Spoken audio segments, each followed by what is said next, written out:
días a todos. Si les parece, damos comienzo a la sesión. Como saben, vamos a hablar sobre un tema que bueno, pues despierta interés. Y si no despierta interés por uno mismo, en la misma televisión, o por anuncios, o por sesiones, o charlas, o algún médico que aparece en estos medios de comunicación, pues expone algo sobre el tema. Entonces es lógico que uno, por su salud, le despierte interés saber hasta qué punto le puede afectar a él, se siente en esto. Y por eso hemos intentado generar esta exposición y tratar de una manera sencilla explicar algo para que se pueda entender de qué estamos hablando y qué es realmente la osteoporosis, porque es cierto que hay muchos conceptos por ahí que con la mejor intención, pero a lo mejor se exponen mal y entonces tenemos ideas equivocadas. Para la exposición esta hablaremos gente, creo que nos conocemos, estaré yo como médico, que algunos de ustedes ya me conocen, y luego una enfermera que es Ana Valcárcel, que también lleva muchos años aquí y seguro que le conocen. Se puede en cualquier momento de la exposición, si hay alguna duda, preguntar, y por supuesto me interesaría que fuera comunicativa, de manera que todo el mundo, si tiene dudas, que las exponga. Y si no, cuando se finalice, queda una fase en la que se pueden preguntar todo esto. Como hablar de osteoporosis, a lo mejor para unos saben mucho de los que están aquí, me consta, y otros, sin embargo, puede resultar pues, un concepto bastante indefinido. He creído conveniente poner, ¿por qué no?, servirnos de una especie de película de dibujos animados en las que vemos cómo es el hueso por dentro. ¿Les parece? Entonces vamos a dar comienzo primero con eso. Vemos así un repaso de qué es el hueso y las funciones que tiene, y después exponemos el tema y vamos a hablar sobre eso mismo, pero de una manera más extendida. ¿De acuerdo? Pues nada, estamos comenzando. Lo primero que tenemos que saber es, vamos a hablar del hueso. Y los huesos en los seres humanos, ¿para qué los tenemos? ¿Qué funciones son las que cumplen? Pues por una parte, la función que es aquí para proteger unos órganos muy importantes, ¿cuáles? El corazón y los pulmones. Y aquí arriba, en la cabeza, ¿qué tenemos que proteger? El cerebro, que es importantísimo. Pero aparte tenemos eso, la función, los huesos de articulaciones, para podernos mover. Veamos al microscopio cómo está compuesto el hueso. Y el hueso vemos que tenemos una zona que es membranosa y luego otra zona en la periferia que es la cortical y se comporta de manera distinta una que otra. Bueno, pues dentro el hueso no es una cosa fija y estable, sino que por dentro hay una actividad, y esa actividad se lleva a cabo por una serie de células, y esas células son las que cogen el calcio y lo pueden ir depositando en el hueso, y otras células que lo van quitando el hueso que está envejecido, y esas son una arteria, y a través de la arteria nos llega el calcio que ingerimos, y ese calcio es el que después se lo transporta a las células para que entonces lo depositen en el hueso. Bueno, ¿por qué va al hueso? Pues nos hace falta eso, estar en movimiento. La actividad física, que sobre todo la desarrolla el ser humano en sus primeras fases, el desarrollo, son los niños que están muy activos, y por eso, con ese movimiento, aportan mucha sangre al hueso y ese hueso se desarrolla. Pero eso es hasta los 30 años. A partir de los 30 años, ¿qué ocurre? Que el hueso tiende a debilitarse, y esa debilidad que se produce, miren aquí esta imagen lo que ocurre con la debilidad que hace, pues que tiene menos estabilidad. ¿Y qué puede sucedernos si eso sucede? Que eso sería la osteoporosis, que con pocos movimientos podría producirnos una fractura, que es lo que tenemos que tratar de evitar. Ha sido breve, ¿verdad? Pero yo creo que un poco con eso hemos recogido qué es y de qué es lo que vamos a hablar. ¿De acuerdo? Muy bien. Si hay dudas, ¿no? ¿Comenzamos entonces? Claro, cuando Muy bien. A ver, entonces, ¿qué es la osteoporosis?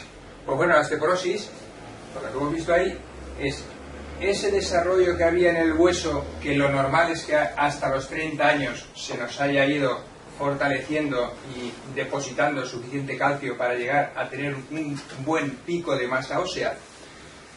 Cuando a partir de esa edad, por una serie de factores, se va perdiendo, lo que ocurre es que el hueso está más deficitario, ha perdido densidad mineral ósea y entonces se tiene el riesgo de sufrir fracturas. Hemos estado viendo que el hueso no es la idea que tenemos de que, bueno, así como el músculo y la sangre, hay células por ahí por medio que todos creo que tenemos bastante claro, ¿no? Porque está en movimiento y demás. Sin embargo, del hueso parece que es una cosa estable ahí, fija, que no tiene ni más ni menos, sino que es rígido y que no tiene actividad. Bueno, pues de una vez vamos a entender de que no es así, sino que efectivamente el hueso, igual que el resto de estructuras que nos componen el cuerpo humano, también tiene una actividad. Sí que es verdad que es mucho más lenta que puede ser la sangre, por ejemplo. Todos nos hemos hecho un análisis de sangre, seguro. Bueno, y sabemos que hay, aparte que hay líquido, ese líquido, cuando vamos al médico le preguntamos, ¿y qué es lo que...? Pues tenemos hematíes, glóbulos rojos, ¿verdad? Glóbulos blancos, plaquetas, y eso son células que tenemos ahí. Y eso es un concepto que todos tenemos claro de que existe. Sin embargo, en el hueso nadie ha preguntado, ¿y cómo tengo mis osteoblastos? ¿Verdad que no? No. Bueno, pues que sepamos que, efectivamente, también el hueso tiene su actividad y su renovación. Y esa renovación se lleva a cabo a partir de unas células, que no hace falta que nos aprendamos esos nombres, están de más. Pero, eso sí, unas de ellas lo que hacen es que poco a poco el hueso que se envejece lo elimina, porque es malo. Y a cambio hay otras células que lo que hacen es que reparan esa deficiencia. Ese hueso que ha envejecido le pone como una capa por encima de hueso nuevo. Más o menos así. ¿Qué ocurre? Que, como decíamos antes, esa imagen que hemos visto del niño y lo que explicaba, el niño tiene mucha actividad. Si estuviera un niño aquí de 3 años, seguro que no hubiera aguantado ni 20 segundos sentado. Se levanta y empieza a moverse. Necesita moverse. Y eso es bueno. ¿Por qué? Porque con todo ese movimiento lo que está haciendo, entre otras cosas, es estimulando sus huesos y está reclamando de que muchos de esos depósitos, calcio, magnesio, vitamina D y demás, se vayan depositando y el hueso suyo va creciendo. Y crece hasta, se considera que hasta los 30 años el hueso cada vez tiene más fuerza, tiene más depósito de calcio. Sin embargo, que es lo que se considera aquí el pico ese de masa ósea.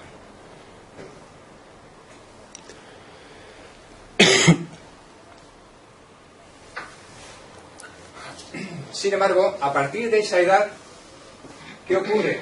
A partir de los 30 años, el hueso tiene tendencia a ir disminuyendo de ese pico de masa ósea, de ese hueso tan fuerte. Eso es fisiológico, ¿verdad? De igual manera que todos sabemos que hasta los 30 años, pues bueno, la piel de la cara, el pelo, la constitución nuestra tiene, pues eso, una tersura y un ente que le hace estar en perfectas condiciones. Conforme pasan los años, eso se va perdiendo. La tersura, el pelo, todo, pues el hueso lo mismo. Y eso es fisiológico. Pero ¿qué ocurre? Que en algunas circunstancias hay una serie de factores que lo que hacen es que eso incrementan esa pérdida de hueso, esa pérdida de densidad mineral ósea y llevarnos a la osteoporosis, que es lo que no queremos. ¿Cuáles son esos factores? Pues lógicamente tenemos la edad. A mayor edad, menos calcio en los huesos, como normal y fisiológico. Cuando hablamos de osteoporosis, en general, ¿con quién lo asociamos? Con las mujeres, ¿verdad que sí? Es cierto, la mujer es más propensa a la osteoporosis. Que después veremos que eso sí que es cierto al principio. Es decir, la mujer, sobre todo a partir de la menopausia, pierde sus hormonas, estrógenos y progestágenos, y eso es lo que hace que le defendía un poco de hueso, y a partir de entonces puede haber un descenso importante de ese calcio. ¿Qué ocurre entonces si la mujer además tiene una menopausia precoz? Pues que si es antes de los 45 años que deja de tener la regla, evidentemente significa que ya no tiene esos estrógenos, con lo cual más tiempo de esa pérdida de las defensas que tenía. Cuando pensamos en una persona osteoporótica, a ver, ¿quién piensa que es más propensa en tener osteoporosis? ¿Una persona obesa o una persona delgada? La obesa, ¿verdad? ¿Quién dice obeso? Que levante la mano. Y ahora ya... No, porque la cultura popular es la obesa. Bueno, bien, por eso es que son conceptos que tenemos equivocados. Pero les voy a explicar y verán cómo lo van a entender.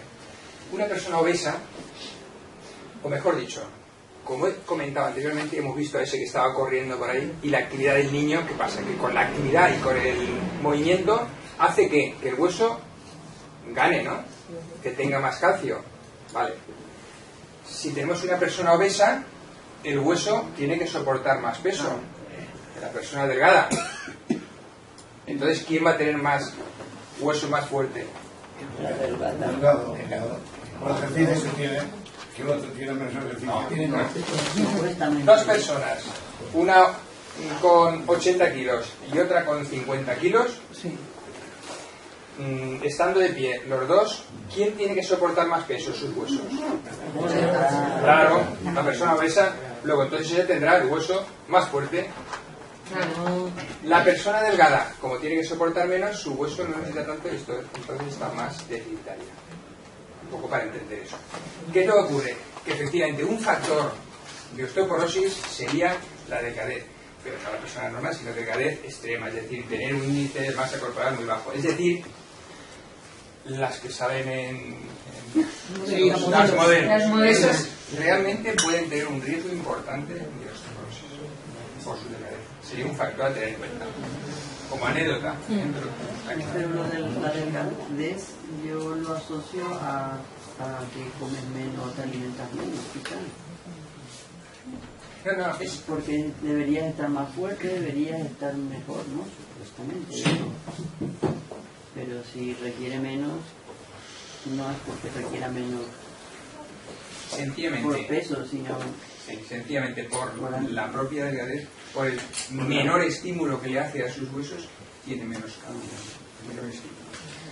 Luego se podría hablar muchísimo al respecto, y es que personas con anorexia nerviosa, que es extremo de delgadez, evidentemente ahí juegan otra serie de factores como son hormonales que llevarían a un límite. Pero bueno, quedémonos con eso, con la idea de que persona muy delgada es más propensa, es un factor de riesgo de osteoporosis. La raza es más propio de blancos que de color. Antecedentes familiares. Alguien que sus padres hayan tenido fracturas de cadera, su padre, su madre, es un factor que, bueno, puede hacer pensar de que va a tener más riesgo de que ella también lo padezca. Esos son características personales, y después otros como podrían ser los estilos de vida. Es decir, una dieta lógicamente baja en calcio no va a tener el suficiente aporte, con lo cual más riesgo de osteoporosis. Aquí, por lo que hemos estado hablando hasta ahora, está claro que una vida sedentaria, el que está en un sillón todo el día y que no hace eso, el mínimo de salir a andar una hora diaria, pues sus huesos no van a estar estimulados para que incluso ingiriendo, tomando su producto lácteo y su calcio, se deposite en el hueso, sino que lo eliminará. Y algunas, el consumo elevado de alcohol. Igual que... ¿El alcohol o la leche? Para mantenerse... ¿El qué? Al hueso. Al hueso, bueno, el que la leche, leche. lógicamente, claro. El alcohol El que bebe mucho alcohol es propenso a que la osteoporosis... es un factor de riesgo, con lo cual sus huesos se lo van a referir, igual que el tabaco. Enfermedades como podrían ser estas: un hipertiroidismo, una artritis reumatoide, una amenorrea, una hepatitis crónica, diabetes, y el consumo de algunos de estos fármacos, como podrían ser pues los corticoides, tomados durante mucho tiempo prolongado, no una dosis ni una inhalación, anticonvulsivantes, antiepilépticos, hormonas tiroideas y demás. Todo eso puede hacernos el tener más factores de riesgo para esa osteoporosis. ¿Qué síntomas produce la osteoporosis? Antes de leer eso, a ver. Dolor, limitación, fatiga. La osteoporosis no se manifiesta ni con dolor, ni cansancio, ni debilidad. De hecho, se le llama la enfermedad silenciosa. Ojo, como osteoporosis. ¿Cuándo se manifiesta la osteoporosis? Pues desgraciadamente se manifiesta cuando uno se fractura y cuando va al hospital, porque entonces se le diagnostica. ¿Una bursitis de cadera continua, por ejemplo, puede ser un síntoma de...? No tiene nada. La bursitis está fuera del hueso, con lo cual Nada. no tiene que ver.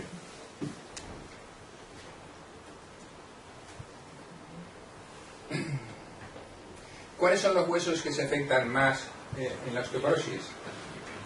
Pues las vértebras, caderas y las muñecas. Claro, hay una diferencia.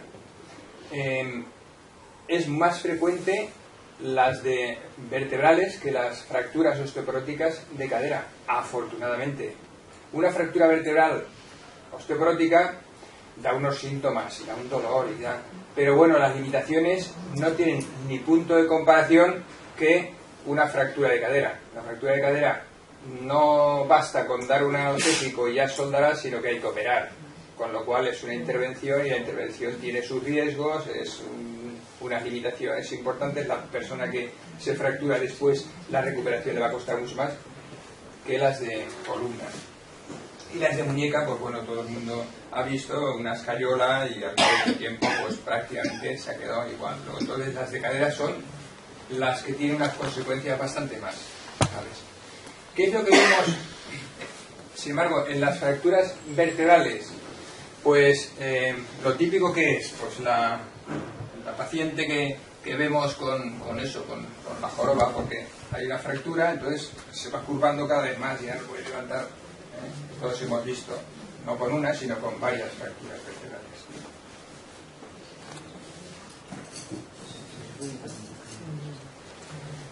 La imagen que podemos ver aquí, de esta aquí y aquí, pues nos podemos hacer idea. Ver esta imagen, si hacemos una radiografía dorsal, podríamos ver que ahí casi con seguridad nos íbamos a encontrar con fracturas osteoporóticas dorsales. ¿De acuerdo? Le han pasado pues, por sus dolores y demás hasta que ha llegado a esta situación.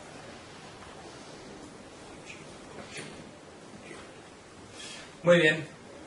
Y ahora, ¿qué es lo que, una vez explicado esto, qué es lo que nos interesa? Por saber qué remedios podemos poner previos para evitar que eso se llegue a producir, pero previos incluso, y eso sería interesante aquí, no estudiamos solo la población que estamos, sino que incluso gente con 20 años tendría que recibir la charla que, vamos, de una manera excelente nos va a explicar Ana Valcárcel al respecto. ¿De acuerdo? Adelante. Hola. Soy enfermera y les voy a hablar de los hábitos de vida saludables para frenar la osteoporosis. Bueno, hemos dicho que la osteoporosis es una enfermedad en la que los huesos están muy debilitados. Lo que tenemos que hacer es tener unos hábitos de vida saludables para frenar la enfermedad, que no vaya a más, incluso si podemos recuperar un poquito de masa ósea. ¿Qué tenemos que hacer? Llevar una dieta equilibrada, garantizar un aporte adecuado de calcio y de vitamina D.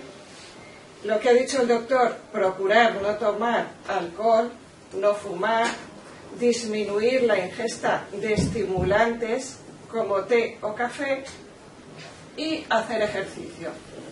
Eso es lo más importante. ¿Qué tenemos que comer? La nutrición debe estar presente en todas las etapas de la vida, desde que uno es pequeñito, por lo que hemos visto antes. Importantísimo el aporte de calcio y vitamina D. Esto lo voy a repetir muchas veces. ¿Por qué? Porque es lo que va a mineralizar el hueso y conseguir un aumento de masa ósea.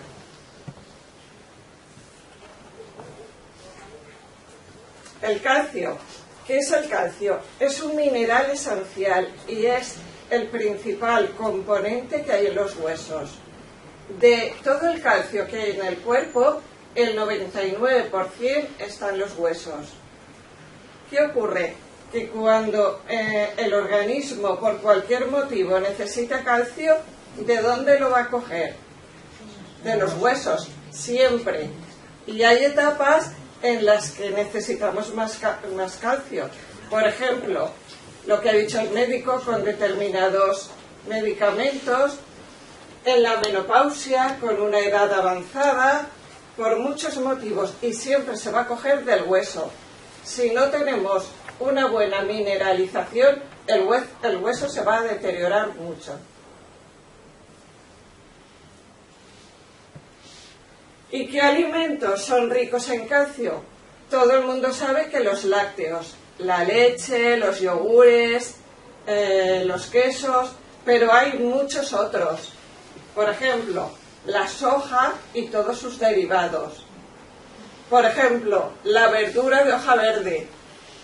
Hay personas que veo yo aquí que toman Sintrón y no pueden tomar mucha, pero bueno, es que hay mucha más cantidad de alimentos. Por ejemplo, las legumbres, los garbanzos, las judías, los pescados, sobre todo el pescado azul, el pescado enlatado, las sardinas de lata, el besugo, todo eso tiene mucho calcio, incluso más que los lácteos. Cereales, los frutos secos, las avellanas, almendras, nueces, piñones, todo eso tiene mucho calcio. Lo que ocurre es que el calcio que tienen los lácteos se absorbe mucho mejor debido a la lactosa que tiene y debido a la vitamina D. ¿Vale? Aquí tenemos una lista de los alimentos, la cantidad de calcio que tiene cada uno. Vemos que la leche tiene mucho calcio, los quesos, de lo que más, los pescados, pescado azul, verdura de hoja verde, por ejemplo, berenjena, guisante, tomate, champiñón, lo que menos. Frutos secos, las avellanas tienen muchísimo. Frutos secos no fritos, crudos. Legumbres, cereales, lo que menos tiene, carnes y embutidos. En una dieta para la osteoporosis, lo menos importante es el embutido y la carne, ¿vale? Para otras cosas es muy importante, pero para esto no. Cada vez que decimos lo importante que es tomar calcio y vitamina D, la vitamina D, ¿por qué? Porque hemos hablado de que el calcio es el principal componente del hueso, pero la vitamina D, ¿por qué?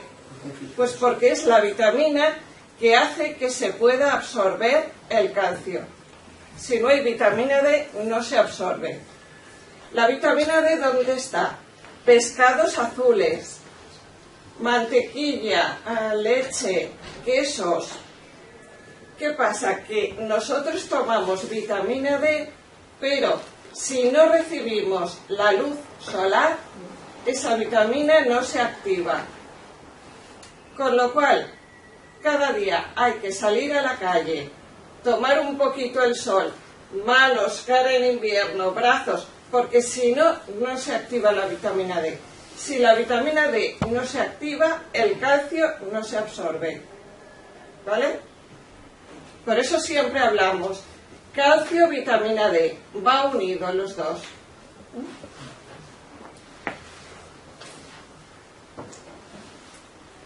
El otro punto que hemos comentado, muy importante para prevenir la osteoporosis, para prevenir y tratar el ejercicio físico. ¿Por qué? Porque es la manera de aumentar la masa ósea, además la masa muscular, reducir el riesgo de caídas y mejorar la marcha.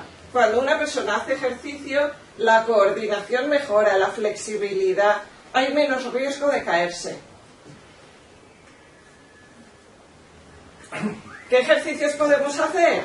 Caminar, lo puede hacer todo el mundo. Cada uno puede andar al ritmo que quiera, el tiempo que quiera.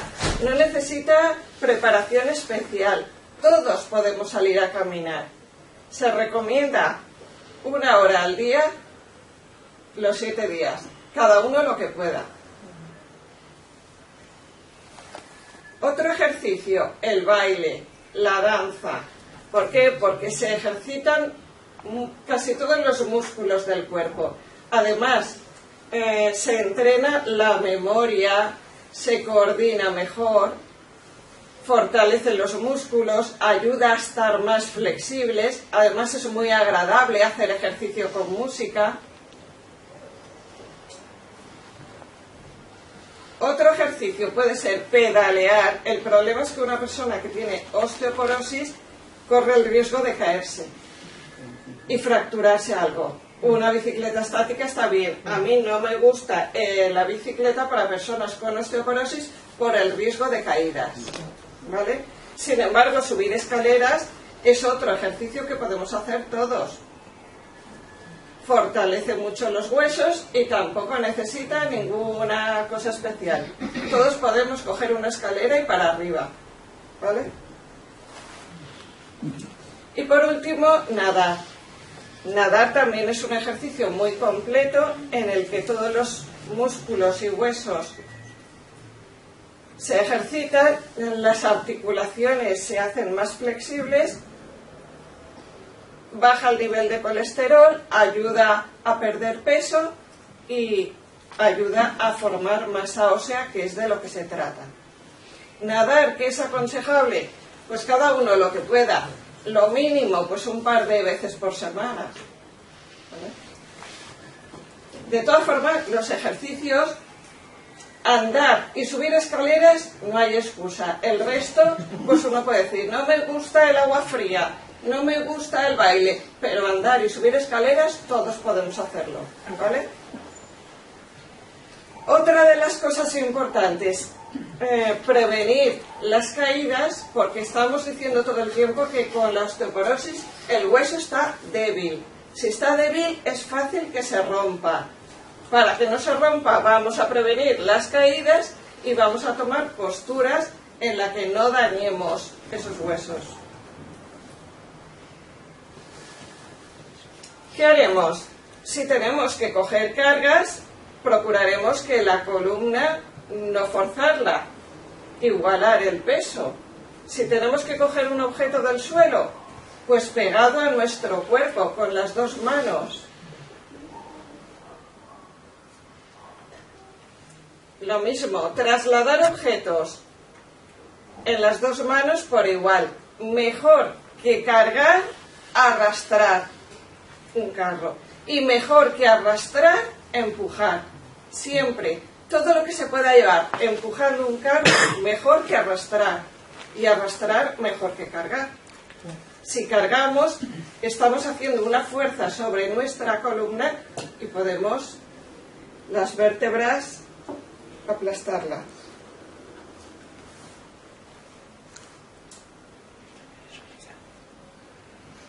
Otra cosa muy importante para evitar las caídas. Cuando estamos por la noche durmiendo y nos levantamos al servicio, siempre luz, siempre, aunque despertemos al que está al lado. Sabemos que la casa nos la conocemos, pero eso de ir a oscuras, tropezamos, nos damos un golpe y es muy fácil caernos. Cuando estamos en el salón sentados, procurar un cable que hay por en medio, quitarlo. Los cables es muy fácil tropezar, engancharnos, la alfombra, cualquier cosita. Tenemos que evitar caernos. El hueso está débil. Y si el hueso está débil, a la mínima caída se va a romper. Eso es lo que hay que evitar, que no se rompa. ¿Vale? En la cocina, sartenes, platos, vasos, no hay que estar cada vez agachándonos para cogerlo. Hay que tenerlo en un sitio que no tengamos que la columna cada vez doblarla o subirnos en algo, no. Procurar tenerlo todo a mano. Y las escaleras, muy importante, hemos dicho que es bueno subir escaleras, siempre cogidos al pasamanos, siempre, sobre todo para bajar. Hay un montón de tropezones y gente que se cae por no cogerse en la escalera, siempre, si son escaleras de subir, si son escaleras eléctricas, ¿vale? Y ya está. Eso significa...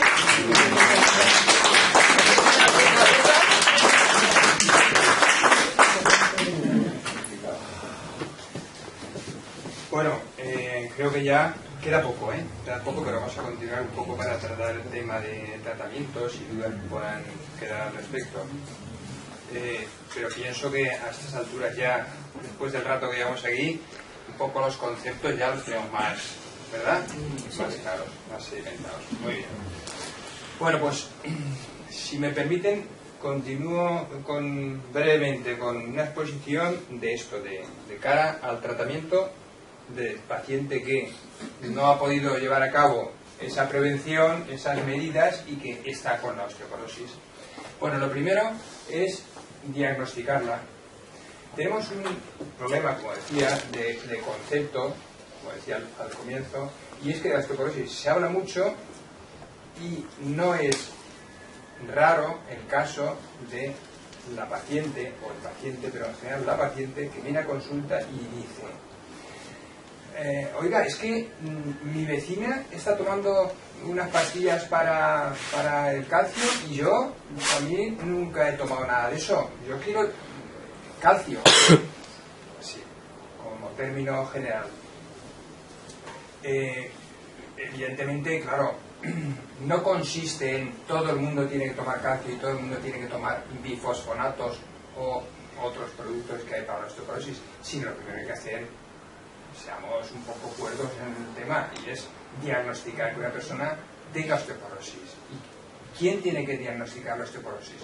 Pues evidentemente pongámonos en manos de alguien que le esté tratando, es decir, su médico, y él le dirá si está o no está con esa patología y si tiene que tomar o no tomar medicación, porque la medicación está para eso. Eso es lo mismo que está sucediendo con respecto a los lípidos, el colesterol, que ya hasta tenemos en la televisión anuncios de alguien que es muy bueno en sus programas, pero no es médico, y dice: tiene el colesterol más de 200, tiene que tomar tratamiento. Me parece un concepto que es erróneo y no se debería permitir, pero bueno, se está poniendo. Es decir, el colesterol sí que se debe tratar, pero depende del paciente y qué circunstancia esté. ¿Y quién tiene que decirle eso? No son la cifra de que tengo más de 200 tengo que tomar pastilla o tengo que tomar el producto que ellos indican, sino una serie de condicionantes. Por amor de Dios, no dejemos la medicina en esos términos tan sencillos. Si fuera así de sencillo, no hace falta que se venga el médico. Uno se hace el análisis y directamente se trata, o se mide algo y se trata. Es decir, es un poco más complejo. No me salgo de ahí. Vuelvo a lo de la osteoporosis. Muy bien. Lo digo por eso porque, evidentemente, si hay que dar tratamiento o no tratamiento, lo primero que hay que hacer que es diagnosticar a la paciente. Entonces, para el diagnóstico, ¿qué es lo que habría que hacer? Pues hay una serie de pruebas, y es el médico valorar esos factores de riesgo que he comentado anteriormente, la edad, el tabaco, antecedentes familiares, el índice de masa corporal, es decir, si es muy delgado, si tiene otras enfermedades, si está en tratamiento con osteoporosis. Y hay un protocolo que podemos utilizar, que es con toda esa serie de factores introducidos, y nos puede salir unas tablas y nos dice si tiene riesgo o no tiene riesgo de tener osteoporosis. Se llama FRAX y demás, pero bueno, esa nos puede servir. Y con eso entonces sí que nos podemos orientar. Y en función de eso, a lo mejor tenemos que pedir o no tenemos que pedir una densitometría. Otro concepto de que muchas veces lleva error. Y lleva error. Entonces, no consiste tampoco en todo el mundo hacerse. Entonces, mi vecina se ha hecho densitometría, yo quiero hacerme densitometría. Sería una equivocación, porque probablemente saldrían datos aislados que podrían tomar unas medidas que no sean las adecuadas. Luego entonces, vamos, dejemos que sea un médico que le oriente, valora su caso particular y le dice si toma o no toma tratamiento. ¿Qué pasa después? Que evidentemente, y el caso contrario, si a alguien se le ha diagnosticado y se le considera, se le pone una pauta de tratamiento. Y eso sí, cuando se le pone una pauta, lo tiene que tomar por si se diagnostica, se le indica tratamiento y después no lo toma, no estamos haciendo nada. ¿Qué tratamientos hay? Pues lo primero, en la osteoporosis, el objetivo que es frenar el proceso de la pérdida e incluso mejorar esa densidad, que desgraciadamente todavía no hay muchos productos que mejoren mucho esa densidad, pero bueno, por lo menos no tiene mayor pérdida. El tratamiento consigue que la resistencia del hueso aumente y disminuye el riesgo de fractura, y el tratamiento actual para osteoporosis los tiene que pautar, claro, por indicación médica, y debe ser específico para cada persona. No todas las mujeres a partir de la menopausia se toman. Y digo esto porque sí que es verdad que se han cometido errores, y hace años sí que es cierto que tratábamos, yo me incluyo, todos, y mujer a partir de la menopausia, el ginecólogo ya les ponía su tratamiento con sus hormonas estrógenos. ¿Para qué? Pues para prevenir esto y para prevenir los sofocos y demás. Y después eso, no sé, más de uno supongo que lo recuerda, o incluso se le trató en su momento, alguna de las que esté aquí, y sin embargo eso después se retiró. ¿Por qué? Porque tenían otros efectos secundarios que eran más perjudiciales que... Es decir, para la osteoporosis, una vez más, digo, hay que indicar, pero a la persona que sí lo tenga, que esté indicado a hacerlo. Lo que comentaba, que una vez ya a alguien se le haya diagnosticado y se le ponga un tratamiento, pues que lo importante está en que siga el tratamiento. ¿Qué medicación hay para eso? Pues conocen ustedes, alguna ha tomado, y si no, algún familiar lo ha tomado o algún vecino. Hay dos grupos de tratamiento. Uno, por supuesto, lo que muy bien estaba comentando anteriormente Ana, y era calcio y vitamina D. Y luego hay otra serie de fármacos que lo que hacen que es colaborar para que ese calcio y vitamina D vaya al hueso, que son pues, esas pastillas que son semanales o mensuales, o ahora unos inyectables cada 6 meses y demás. Es decir, no sustituye uno a otro, sino que son dos grupos terapéuticos distintos y complementarios. Uno lo que hace es que el calcio le ayude para que se deposite en el hueso. Creo que sabemos, no digo nombres porque evidentemente no, pero sí que sabemos de lo que estamos hablando, ¿verdad? De esas pastillas semanales, mensuales o inyectables. Y luego del calcio. ¿Y qué pasa también con respecto al calcio? Como muy bien decía Ana, el calcio, lo mejor es que uno lo tome por productos naturales, es decir, los lácteos. Ese calcio, pues bueno, tiene menos efectos secundarios y se absorbe mucho mejor. Pero en el caso de que alguien, por intolerancia o por lo que sea, no puede, entonces tiene que tomar el calcio por vía medicamentosa, que luego hay también pastillas para disolver, sobres, en fin, diversas presentaciones. Todas ellas, en general, pues la gente luego dice que si me sienta mal el estómago, que si me da no sé qué, y tiene efectos, sí que es verdad. Por eso, insistir más que si puede ser que se suministre a expensas de la leche, yogures y productos lácteos. Y entonces, eso sí, productos lácteos asociados con la vitamina D. Y con eso entonces tendríamos esa parte cubierta. Una preguntita, los productos sin lactosa, como leche y yogures, esos ayudan a aportar menos, ¿no? Calcio. No, igual. Igual. La lactosa es una proteína, pero el calcio siguen teniendo. Lo que sí que hay algunas leches que están enriquecidas de vitamina D y de calcio. Y desnatada. También no pasa nada. Una leche desnatada, preguntan. Evidentemente da igual que sea desnatada o entera o semi. Sin lactosa y desnatada. Sí, aporta el mismo calcio. Calcio, el mismo. Cualquiera de ellas. No tiene nada que ver. Y la desnatada a lo mejor interesa para quién, para que tienen un problema de colesterol. ¿Y la leche de soja? No. Con respecto a la leche de soja, tiene calcio, pero no tiene la misma cantidad. Pero es mejor tomar leche, aunque sea desnatada o semidesnatada. Exacto. La leche de soja se comercializó también hace unos años como esto y después, según los estudios, no aporta la misma cantidad de calcio. Ha sido un tema más comercial que otra cosa. Incluso si está enriquecida con calcio y vitamina D. Ah, no, claro, en ese caso sí. Si está enriquecida, sí, suficiente. Pero como soja tal, no tiene suficiente. Tiene otros efectos, otros efectos, claro, los hormonales, estrógenos, pero con respecto al calcio no tiene diferencia. Ahí yo, por ejemplo, tengo mucha confusión porque hay quien dice que leche no, definitivamente, y solo verde, o hace hincapié más en las hojas verdes.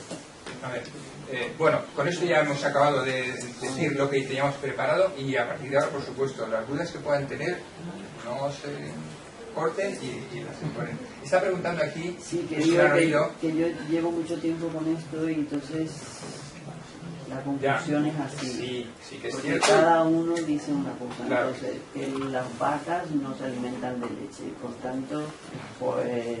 Falso. Bueno, estoy Falso. simplemente con el titular, sí. ¿no? Claro. Que es verde. Sí, Entonces, sí que es verdad que con respecto... Sí.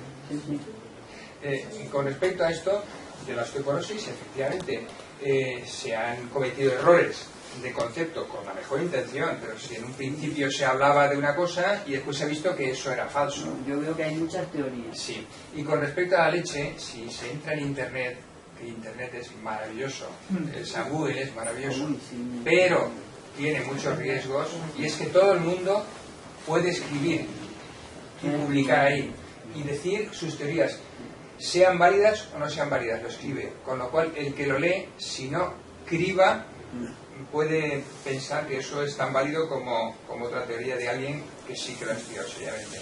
Entonces, con respecto a eso de que si la leche de vaca o no vaca tiene o no es buena para la salud, eso es falso. Y es falso y un poco vino por unos intereses comerciales. en su momento, hace unos años. Y era precisamente porque lo que les interesaba era vender mucha leche de soja.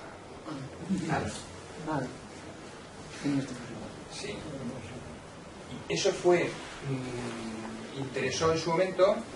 La soja en su momento, hace unos años, tiene efectos muy buenos en la postmenopausia, por efecto estrogénico.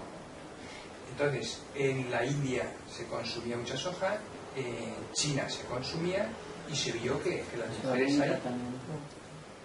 Pero en principio fue ahí. Y entonces vieron y dijeron, pues esto tiene muchos efectos secundarios, pues vamos aquí. Se llegaron a algunos países que producían mucho trigo y dijeron, no, trigo no, soja. Entonces, vamos, extensiones tremendas de campos, de cereales, lo cambiaron, pusieron soja. Entonces, cuando ya tenían mucha producción, ¿qué tenemos que hacer? ¿Venderla? Pues, ¿por qué? Pues la leche de vaca no es buena. Hay que vender esto. Entonces, sí que es verdad que en la posmenopausia inmediata, para la sintomatología y demás, si pues, tienes eso, disminución de los efectos de los sofocos y las manifestaciones esas del climaterio, pero sin embargo para el calcio no produce. Entonces, ¿qué pasa? Que ahora después, como han visto que no, lo que tienen que hacer es enriquecerlas con calcio. Entonces, leche de soja con calcio. Claro, le están poniendo el calcio que no tiene la soja. Tiene, pero no tanta como puede tener la leche. Lo cual, así un poco, es intereses ahí que puedan haber metido. Ahí ponía que uno de los riesgos es el hipertiroidismo, pero el hipo no. Y la hipertiroidismo no, y lo he tratado, claro. Y las hormonas tiroidales que se toman, o sea, el medicamento que tomas para el hipotiroidismo también es perjudicial. ¿Puede ser? No. Lo que se da, la tiroxina que se da, es para dejar eutiroideo funcionante el tiroides. Lo malo es el hipertiroidismo porque entonces tiene un metabolismo muy aumentado el cuerpo, y dentro de ese metabolismo aumentado, ¿qué hace? Saca calcio del hueso y produce la osteoporosis. Y a veces artritis reumatoide, hemos dicho, con corticoides mucho tiempo, claro, esa gente sí que, el paciente que tiene una artritis reumatoide y demás, está tomando además corticoides en general, pues sí que tiene más uso de eso. Una pregunta que me voy a hacer. Sí. Desde que tengo uso de razón, siendo pequeño, la leche ha sido mi droga toda la vida. Y continúo con la leche, bebiendo leche. El alcohol, muy poquito alcohol.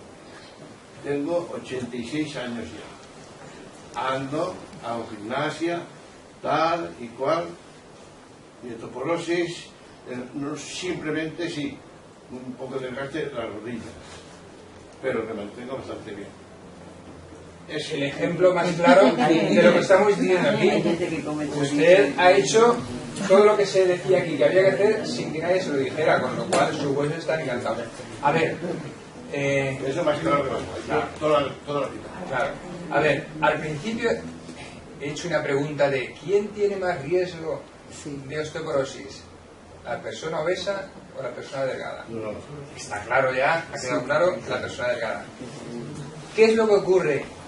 Problemas con los huesos que tienen. ¿Quién tiene más problemas con los huesos? Los obesos. ¿Pero de qué? Las articulaciones. Claro.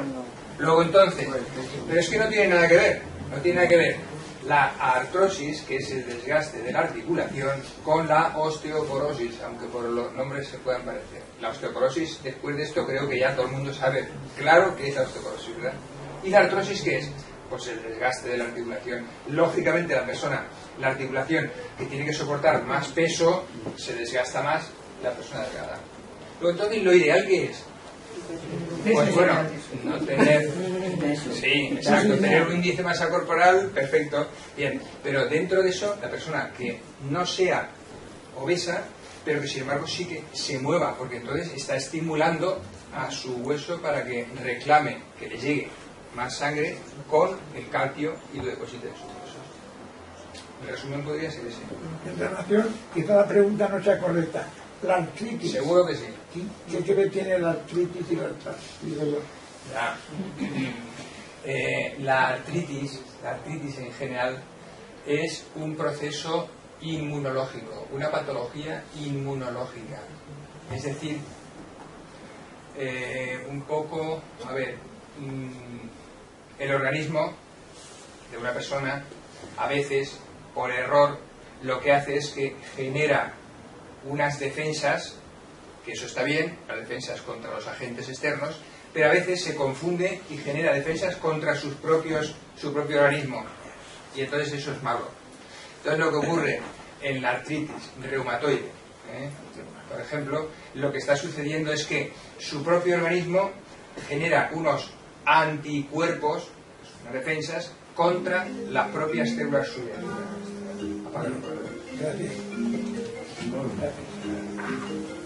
Perdón. Y sin embargo, la artrosis, ¿qué es? Lo que hemos dicho, la artrosis es desgaste. Si me oyeran mis compañeros los reumas dirían qué burdo eres explicando eso. No es tan así, porque es bastante más complejo, pero un poco el concepto, si se me permite que lo diga así de manera entendible, es eso. La artritis reumatoide es un proceso inflamatorio por respuesta inmunológica, y la artrosis es la degeneración por desgaste de las articulaciones. Gracias.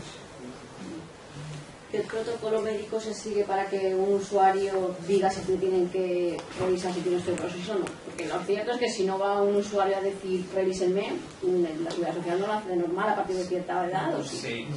¿Se hace? Sí. No. Para la osteoporosis no hay protocolo.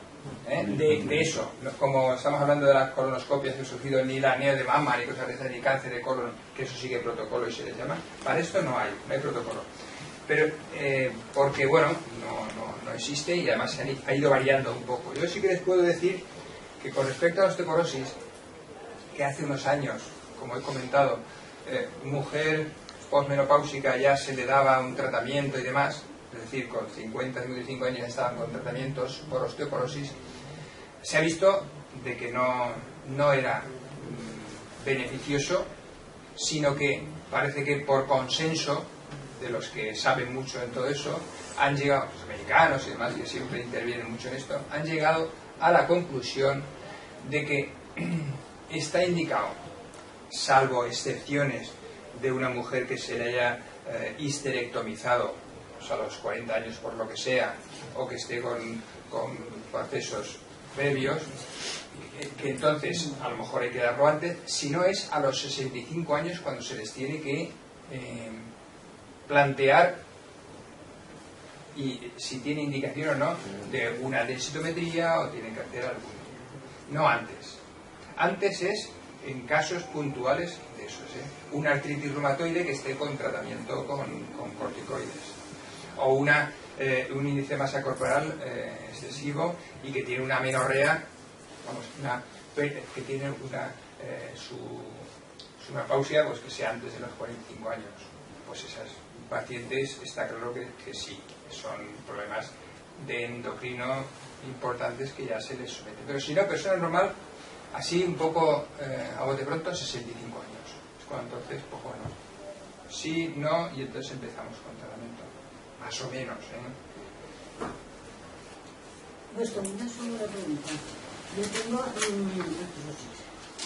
una cadera operada. Sí, operada. Y entonces esto hace años que me dieron, pues unos 8 años, la medicación de glucosamas, que me fue bien para la masa muscular.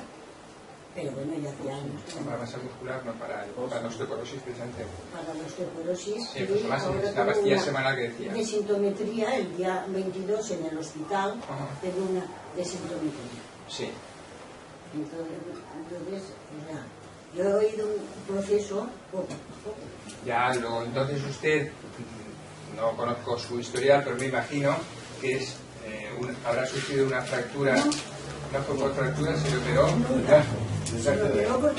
Por artrosis. Sí. Vale. Pero entonces, igual, cuando se le interviene, se ve el hueso ese como está, deficitario, se le haría una densitometría. Si estaba baja, entonces se le pautó el Fosamax en este caso, los nombres comerciales no interesan, pero bueno, será un tratamiento, entonces hay que hacerlo pues cada 2 años probablemente, o cada 3 años le piden una densitometría para ver cómo funciona, por si se tiene que retirar o mantenerlo. Ya salió una orden esa de que eso ya se retirará por los años que de tratamiento ya no. Lo mismo que ha dicho usted, y le dijo el médico también, el especialista. Dice, no, esto retírelo porque ya no, esto ya no, es al contrario. Muy bien, bueno, pues en mi caso, que no sé lo que tengo que hacer porque me han quitado, yo no he tomado, no soy amiga de medicamentos. Si veo confusión, pues prefiero centrarme en la alimentación. ¿Qué hago? ¿Los inyectables, no los inyectables? ¿A quién acudo? A ver, yo como paciente, si la tuviera en mi consulta, pues me plantearía qué es lo que tengo que hacer ahí, pero vamos, yo ahí lo único que le digo es, si está en ese caso de que se le ha tratado y se le ha diagnosticado, deduzco que se le ha diagnosticado osteoporosis y se le ha tratado, o sea, tenerla la tengo. Lo que tiene que hacer es, el médico suyo, el reumatólogo, es el que se tiene que plantear riesgo-beneficio de tomar medicación. Pues la cosa está ahí. ¿Y usted por qué la deja? ¿De qué? La medicación. No, es que a veces también me la han quitado. O si veo que está dudoso y tal, pues... Pero no está dudoso el médico, o la pauta o no la pauta. Pues pero más de la mitad de la gente que le pauta al médico esa medicación la deja. Que generalmente es alguien que coge y dice, bueno, es que como tomo 2 cosas para la osteoporosis, una me la dejo y la otra me la tomo. No será su caso, pero eso es muy frecuente. Y dices, a ver, tienes que sentarte y explicar, no, mire, es que son las 2 cosas, tienen que ser parejas, ¿no? Bueno, yo ahí no le puedo decir, no le voy a, desde luego aquí no es el sitio donde yo le voy a decir tome o deje de tomar, está claro, sino que tiene que ser su médico en ese caso, y si él quiere, pues no, pero bueno, consulte y demás, pero vamos, no le voy a indicar, evidentemente una cosa puntual, no. ¿Una persona que ha tomado la píldora anticonceptiva durante varios años? No tiene nada que ver. ¿Con tema de hormonas? No. La píldora, tú sigues teniendo tus ciclos, con lo cual tus estrógenos sigues teniéndolos. Entonces ahí no. ¿Y la medicación esa que se toma para la densidad, o sea que es el inyectable, eso tiene efectos secundarios? Más allá a lo mejor de lo del dentista, de dejar de... Todos los medicamentos. Particularmente, quiero decir, yo qué sé, es que... ¿Cuáles? ¿Cuál de ellos? La pastilla esa que se toma a la semana, al mes o cada 6 meses. Pues en general, efectos secundarios que puede tener problemas gástricos. Se indica, tómelo en ayunas y esté 1 hora o media hora de pie sin tomar nada más. Bueno, pues sí que las personas que tienen problemas de una esofagitis o tienen un problema de úlcera, pues sí que les puede producir. Pero es que toda la medicación puede producir efectos secundarios. Pero si se indican es porque el beneficio es mayor que el efecto secundario igual. ¿Y por qué los dentistas se ponen de los pelos cuando se habla de eso? Sí, es verdad. Eso me lo preguntan luego. Sí, bueno. Es una broma. ¿La falta de proteína puede influir proteínas en la osteoporosis? No. Bueno, sí, si tiene una hipoproteinuria muy grande, sí, una sarcopenia que se llama, pues evidentemente sí, pero al contrario, lo que sí que ha dicho Ana y con muy buen criterio es que el exceso de proteínas en la alimentación impide la absorción de calcio. Eso sí que se ha visto. Y se ha visto además con ejemplos muy claros en distintas poblaciones, porque se decía, a ver, población femenina americana del norte, vamos, ahí tienen muchos dólares, ¿no? Con lo cual tienen una muy buena alimentación. Comparaban con población de la India. Calcio, mujer con mujer. Y resulta que las de la India tienen mejor calcio que las americanas. ¿La explicación dónde está? Pues se llegó a la conclusión de que esto es un poco llegado al extremo, ¿no? De que en América se consumía mucha proteína. Y mucha proteína, por mucho lácteo que se tomaba, no se absorbía. Con lo cual, efectivamente, hay que tomar la cantidad de proteínas necesarias, pero no otro. Entonces, bueno, esos son ejemplos que a lo mejor ya De nada, espero que haya servido de eso para poder aclarar una serie de conceptos. El tuyo, desde luego, sí. Después te lo explico. Personalmente. No le puedo decir. En el programa está.